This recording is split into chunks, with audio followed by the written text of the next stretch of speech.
بسم اللہ الرحمن الرحیم الحمد للہ رب العالمین والصلاة والسلام علی رسولہ الکریم اما بعد۔ محترم حاضرین، تفسیر القرآن کے سلسلے میں یہ اصول بتایا گیا تھا کہ قرآن کی تفسیر سب سے بہترین وہ ہے جو قرآن سے ہی قرآن کی تفسیر کی جائے، اور دوسرا اصول یہ بتایا گیا تھا کہ پیارے نبی جناب محمد رسول اللہ صلی اللہ علیہ وسلم کے فرمان کے ذریعے قرآن کو سمجھا جائے، قرآن کی تفسیر کی جائے۔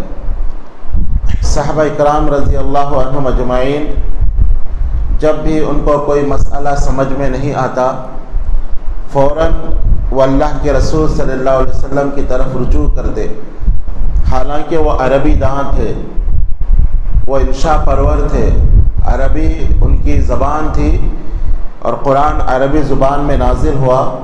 اس کے باوجود جب بھی وہ کسی آیت کے بارے میں کچھ سمجھ نہیں پاتے تو فوراً نبی اکرم صلی اللہ علیہ وسلم سے سوال کرتے اور قرآن کو سمجھنے کی کوشش کرتے تھے۔ میں دو چار واقعات اس سلسلے میں آپ کے سامنے پیش کروں گا۔ نبی اکرم صلی اللہ علیہ وسلم کا معمول تھا کہ آپ صلی اللہ علیہ وسلم جب قیام اللیل کرتے، تہجد کی نماز پڑھتے، تو جب بھی قرآن میں کوئی عذاب کی آیتیں آپ پڑھتے تو اللہ کے عذاب سے پناہ مانگا کرتے تھے، اور جنت کا ذکر کرتے، قرآن کے اندر جنت کے ذکر کی آیتیں پڑھتے تو جنت کا سوال کیا کرتے تھے۔ ایک مرتبہ آپ صلی اللہ علیہ وسلم قرآن میں یہ آیت پڑھتے ہیں فَسَوْفَ يُحَاسَبُ حِسَابًا يَسِيرًا، کہ جو نیک لوگ ہوتے ہیں اللہ تعالیٰ ان سے آسان حساب لیتے ہیں۔ عائشہ رضی اللہ عنہا اسی حجرے میں لیٹی ہوئی تھی، ان کو سمجھ میں نہیں آیا کہ یہ آسان حساب کیا ہے۔ جیسے آپ صلی اللہ علیہ وسلم نے یہ آیت پڑھی کہ اللہ تعالیٰ نیک لوگوں سے آسان حساب لیتے ہیں، تو پھر آپ صلی اللہ علیہ وسلم نے یہ دعا کی اللہم حاسبنی حسابا یسیرا، کہ اے اللہ تو میرا حساب آسان کر اور مجھ سے آسان حساب لے۔ عائشہ رضی اللہ عنہا یہ سن رہی تھی، وہ سمجھ نہیں سکی کہ یہ آسان حساب کیا ہوتا ہے۔ حساب تو حساب ہوتا ہے، یہ آسان حساب کیا ہے؟ تو انہوں نے فوراً آپ صلی اللہ علیہ وسلم سے سوال کیا، اے اللہ کے نبی صلی اللہ علیہ وسلم یہ آسان حساب کیا ہے؟ تو آپ صلی اللہ علیہ وسلم نے فرمایا کہ اے عائشہ، کل قیامت کے دن حساب کی دو قسمیں رہے گی۔ اللہ تعالیٰ جب بندوں سے حساب لے گا تو حساب کی دو قسمیں ہوگی، ایک ہوگا عرض اور دوسرا ہوگا مناقشہ۔ عرض کا مطلب یہ ہے کہ اللہ تعالیٰ ایک انسان کو بلائے گا اور کہے گا کہ میرے بندے تو نے یہ گناہ کیا ہے، یہ گناہ کیا ہے، یہ گناہ کیا ہے۔ بندہ اقرار کرتے جائے گا کہ ہاں اے اللہ مجھ سے یہ گناہ ہو گیا، مجھ سے یہ جرم ہو گیا۔ پھر اللہ اس کو معاف کر دے گا، اس کو جنت میں اللہ تعالیٰ ڈال دے گا۔ اور مناقشہ یہ ہے کہ اللہ سوال کرے کہ تو نے یہ گناہ کیوں کیا ہے، کس بنیاد پر تو نے یہ گناہ کیا ہے۔ تو اللہ کے کیوں کا جواب کسی ماں کے لال کے پاس نہیں ہوگا، کتنا بھی بڑا وہ عبادت گزار ہو، اگر اللہ یہ سوال کر لے کہ تو نے ایسا کیوں کیا، اس کا جواب کسی کے پاس نہیں ہوگا۔ جس سے اللہ سوال کر لے کہ تو نے ایسا کیوں کیا ہے، وہ پکڑا جائے گا، وہ اللہ کے اس کیوں کا جواب نہیں دے سکے گا۔ تو فرمائے کہ عائشہ، آسان حساب یہ ہے کہ اللہ تعالیٰ بس عرض اس کے سامنے اعمال پیش کرے اور اس کو معاف کر دے، لیکن اگر اللہ اس سے مناقشہ کرنے آ جائے اور اس سے پوچھنے پر آ جائے تو پھر اللہ کے سوال کا کوئی جواب نہیں دے سکے گا۔ تو عائشہ رضی اللہ عنہا حالانکہ عربی زبان جانتی تھی، لیکن آسان حساب کا ان کو پتہ نہیں تھا۔ جب انہوں نے نبی اکرم صلی اللہ علیہ وسلم سے سوال کیا تو آپ صلی اللہ علیہ وسلم نے اس کی وضاحت کی۔ اس طرح آپ دیکھیں عدی بن حاتم رضی اللہ عنہ جو عیسائی تھے اور حاتم طائی کے بیٹے تھے، حاتم طائی جن کی سخاوت بہت مشہور تھی، اور آج بھی ہم ان کے سخاوت کے قصے سنتے ہیں، بہت سخی انسان تھے اور ایک علاقے کے وہ بادشاہ بھی تھے۔ ان کے بیٹے عدی بن حاتم وہ اسلام قبول کیے اور نبی اکرم صلی اللہ علیہ وسلم کی خدمت میں تشریف لائے تو ان کے گلے میں صلیب لٹک رہا تھا۔ تو آپ صلی اللہ علیہ وسلم نے کہا کہ عدی یہ جاہلیت کے بت کو نکالو، یہ تم گلے میں جو لٹکائے ہوئے ہو اس کو نکالو۔ عدی بن حاتم رضی اللہ عنہ وہ صلیب کو نکال دیتے ہیں اور اللہ کے نبی صلی اللہ علیہ وسلم قرآن کی تلاوت کرنے لگتے ہیں تو عدی بن حاتم اس کو سنتے ہیں۔ نبی اکرم صلی اللہ علیہ وسلم سورہ توبہ کی تلاوت کر رہے ہیں۔ آپ اندازہ لگائیے کہ اللہ کے نبی کی تلاوت کتنی خوبصورت تھی ہوگی، کیونکہ نبی اکرم صلی اللہ علیہ وسلم نے فرمایا کہ قرآن کو، اللہ کی کتاب کو سب سے بہترین انداز میں صرف اللہ کے نبی ہی پڑھ سکتے ہیں، کیونکہ قرآن ان پہ نازل ہوئی۔ تو آپ اندازہ لگائیے کہ کتنی پیاری اور خوبصورت آواز میں پیارے نبی صلی اللہ علیہ وسلم قرآن کی تلاوت کر رہے ہوں گے، اور عدی بن حاتم ابھی اسلام قبول کیے ہیں، وہ قرآن کو سن رہے ہیں۔ نبی اکرم صلی اللہ علیہ وسلم نے جب اس آیت پر پہنچے اتخذوا احبارهم ورهبانهم اربابا من دون اللہ، کہ یہود و نصارہ نے اپنے علماء اور درویشوں کو رب بنا لیا اللہ کو چھوڑ کر۔ عدی بن حاتم یہ عربی زبان جانتے تھے، یہ عربی کے بہت بڑے ماہر تھے، لیکن جب اللہ کے نبی صلی اللہ علیہ وسلم اس آیت پر پہنچے تو ان کو سمجھ میں نہیں آیا۔ اللہ نے فرمایا کہ یہود و نصارہ اپنے علماء اور درویشوں کو رب بنا لیا ہے اللہ کو چھوڑ کر، تو فوراً وہاں اللہ کے نبی صلی اللہ علیہ وسلم کو وہ روکتے ہیں اور کہتے ہیں کہ اللہ کے نبی، میں ایک عیسائی ہوں لیکن کبھی ہم نے اپنے علماء کی عبادت نہیں کی۔ قرآن کہتا ہے کہ انہوں نے اپنے علماء اور درویشوں کو رب بنا لیا ہے، لیکن میری پوری ایک زندگی عیسائیت میں گزری ہے، کبھی ہم نے اپنے علماء کی عبادت نہیں کی، کبھی ہم نے اپنے علماء کو رب نہیں بنایا۔ پھر یہ قرآن کہتا ہے کہ ہم نے رب بنایا ہے، یہ مجھے سمجھائیے کہ یہ کیا معنی ہے؟ تو آپ صلی اللہ علیہ وسلم نے فرمایا کہ اے عدی، کیا تمہارے علماء کسی بات کو حلال کہہ دیں تو کیا تم اس کو حلال نہیں سمجھتے؟ اور وہ کسی بات کو، کسی چیز کو حرام ٹھہرا دیں تو کیا تم اس کو حرام نہیں سمجھتے؟ جبکہ تورات و انجیل میں اس کا کچھ اور حکم ہو، تم کتابوں کو نہیں دیکھتے بلکہ اپنے علماء کی اتباع کرتے ہو۔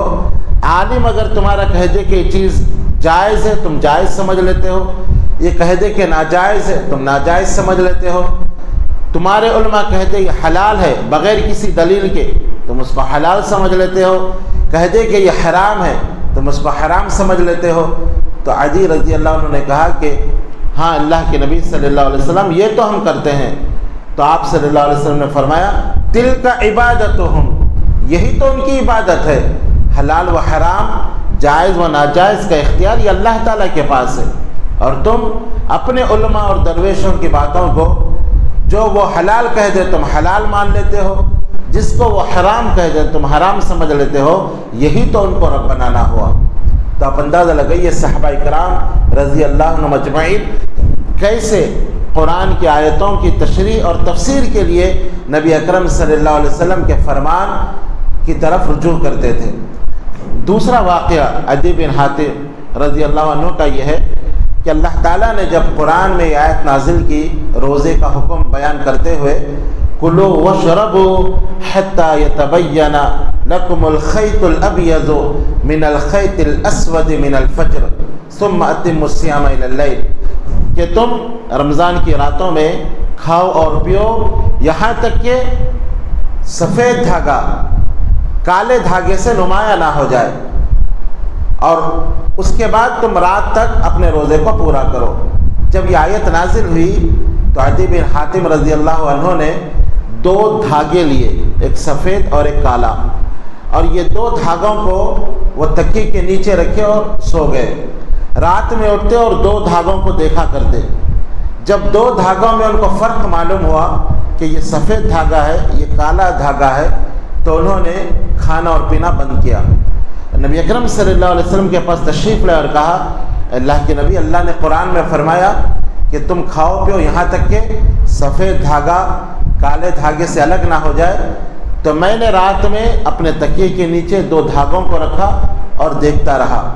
تو نبی اکرم صلی اللہ علیہ وسلم مسکرائے اور کہا کہ عدی تمہارا تکیہ تو بہت بڑا ہے، جس میں رات کی تاریکی بھی آ گئی اور دن کا اجالا بھی آ گیا۔ یہاں اللہ تعالیٰ نے جو 2 دھاگوں کا ذکر کیا، اس سے مراد رات کی تاریکی اور دن کا اجالا ہے۔ تو اتنا بڑا تمہارا تکیہ ہے، دیکھنا پڑے گا کہ پوری رات کی تاریکی اور دن کا اجالا تمہارے تکیے کے نیچے آ گیا۔ اس کا مطلب یہ نہیں ہے، بلکہ آسمان پر نمودار ہونے والی تبدیلیاں ہیں۔ آسمان پر رات کی تاریکی رہتی ہے اور اس کے بعد جب دن کا اجالا شروع ہوتا ہے تو آسمان پر کچھ تبدیلیاں آتی ہیں۔ تو یہاں اس سے مراد، اس دھاگے سے مراد وہ شفق کا ذکر ہے جو مشرق کی طرف نمودار ہوتی ہے۔ تو عدی بن حاتم رضی اللہ عنہ نے اس وقت قرآن کی اس آیت کو سمجھا۔ تو اس سے معلوم ہوا کہ صحابہ کرام رضی اللہ عنہ مجمعین نبی اکرم صلی اللہ علیہ وسلم کے فرامین کو سنتے تھے اور سمجھتے تھے قرآن کی آیت نازل ہونے پر۔ اس طرح جب ایک آیت نازل ہوئی تو تمام صحابہ پریشان ہو گئے۔ اللہ تعالیٰ نے فرمایا الذین آمنوا ولم یلبسوا ایمانہم بظلم اولئک لہم الامن وہم مہتدون۔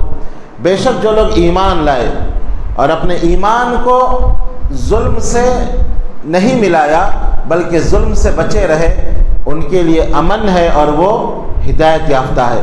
جب یہ آیت نازل ہوئی تو سب صحابہ پریشان ہو گئے کہ ایمان لانے کے بعد ظلم سے ہم کیسے اپنے آپ کو بچائیں گے۔ ہر ایک سے ظلم ہو جاتا ہے، کوئی اپنے بچے پر ظلم کرتا ہے، کبھی بیوی پر ظلم ہو جاتا ہے، کبھی نوکر پر کوئی ظلم کر دیتا ہے۔ کسی نہ کسی طریقے سے ایک آدمی کسی پر بھی ظلم کر سکتا ہے۔ اگر کسی پر بھی ظلم نہ کرے تو کم سے کم اپنے نفس پر ہی انسان ظلم کر لیتا ہے۔ تو اللہ تعالیٰ نے فرمایا کہ ایمان لانے کے بعد جو ظلم نہ کرے اس کے لیے امن ہے اور اس کے لیے ہدایت ہے۔ تو صحابہ پریشان ہو گئے اور کہا کہ اللہ کے نبی ہم ظلم سے کیسے بچ سکتے ہیں؟ ظلم تو کسی نہ کسی طریقے سے ہو جاتا ہے، تو پھر یہ کیسا ہوگا؟ تو آپ صلی اللہ علیہ وسلم نے فرمایا کہ ظلم کا وہ مطلب نہیں جو تم سمجھ رہے ہو، بلکہ ظلم کا مطلب یہاں پر شرک ہے۔ جیسے اللہ کے نیک بندے لقمان حکیم نے اپنے بیٹے کو نصیحت کرتے ہوئے کہا تھا کہ یا بنیا لا تشرک باللہ ان الشرک لظلم عظیم، اے میرے پیارے بچے اللہ کے ساتھ شرک نہیں کرنا، بے شک یہ شرک یہ ظلم عظیم ہے۔ تو اللہ تعالیٰ نے یہاں پہ جو ظلم کا ذکر کیا ہے اس سے مراد شرک ہے، کہ جو ایمان لا کر شرک نہ کرے اس کے لیے امن اور اس کے لیے کامیابی ہے۔ اور اسی طرح اللہ تعالیٰ نے قرآن کے اندر فرمایا وَإِن مِّنكُمْ إِلَّا وَارِدُهَا كَانَتْ عَلَى رَبِّكَ حَتْمًا مَقْضِيًّا، کہ ہر ایک کو جہنم میں وارد ہونا ہے، چاہے وہ نیک ہو یا بد ہو یا انبیاء ہو یا اولیاء ہو، جنت میں جانے کے لیے جہنم سے ہو کر گزرنا پڑے گا۔ صحابہ کرام سمجھ نہیں سکے کہ جہنم میں ہر کوئی کیسے وارد ہوگا۔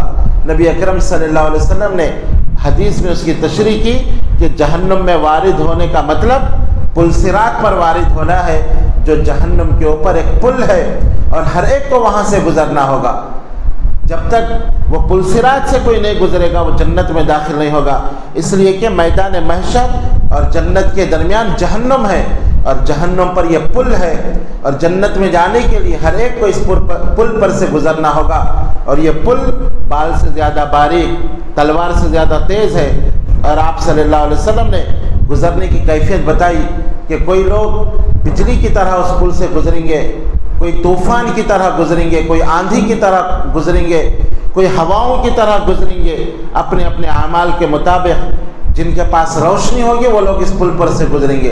کوئی اس پر گھوڑوں کی تیزی کے ساتھ گزریں گے، کوئی اونٹوں کی تیزی کے ساتھ، اور کوئی جو ہے انسان جیسے بھاگتا ہے ویسے اس پل پر سے گزریں گے، اور کوئی انسان ہوگا جو چلتے ہوئے اس پل پر سے گزرے گا، اور کوئی ہوگا جو رینگتے ہوئے اس پل پر سے گزرے گا، اور اس پل کے دونوں طرف جہنم کی کنڈیاں ہوں گی، اور وہ اس پر مقناطیس رہیں گے جو اپنی طرف لوگوں کو کھینچ رہے ہوں گے، اور مختلف جھاڑیاں ہوں گی، جو ان جھاڑیوں میں الجھ جائے گا وہ جہنم میں گر جائے گا، اور وہ تیز پل ہوگا، اور بعض لوگ اس پل کو زخمی ہو کر پار کریں گے، زخموں سے چور ہوں گے اور پار کریں گے۔ اور نبی اکرم صلی اللہ علیہ وسلم نے اس پل کو پار کرنے والے آخری جنتی کا ذکر کیا کہ وہ جیسے بچے رینگتے ہیں اور اپنے جو ہے سرین کے بل چلتے ہیں، اس طرح رینگتے اور چلتے ہوئے، کٹتے اور کٹاتے، زخمی ہوتے ہوئے کتنے سالوں کے بعد اس پل کو پار کریں گے۔ تو آپ صلی اللہ علیہ وسلم نے کیفیت بتائی، اعمال کے مطابق لوگ اس پل کو پار کریں گے۔ تو آپ صلی اللہ علیہ وسلم نے کہا کہ جہنم میں وارد ہونے کا مطلب یہ نہیں کہ لوگ جہنم میں جا کر جنت میں جائیں گے، بلکہ اس پل پر سے گزرتے ہوئے لوگ جنت میں جائیں گے۔ اس طرح کی بہت ساری مثالیں آپ کو ملے گی کہ صحابہ کرام رضی اللہ عنہم اجمعین قرآن کی کوئی آیت سمجھ نہیں پاتے تو فوراً آپ صلی اللہ علیہ وسلم سے سوال کرتے، اور پھر آپ صلی اللہ علیہ وسلم جیسے سمجھاتے قرآن کو سمجھتے تھے۔ تو یہ قرآن فہمی کا یہ دوسرا اصول یہ ہے کہ قرآن کو احادیث کے مطابق سمجھا جائے، اور قرآن کو پیارے نبی جناب محمد رسول اللہ صلی اللہ علیہ وسلم کے سنت کے مطابق سمجھا جائے۔ اللہ تعالیٰ سے دعا ہے کہ اللہ تعالیٰ صحیح معنوں میں قرآن کو سمجھنے کی توفیق عطا فرمائے۔ آمین یا رب العالمین۔ وآخر دعوانا الحمد للہ رب العالمین۔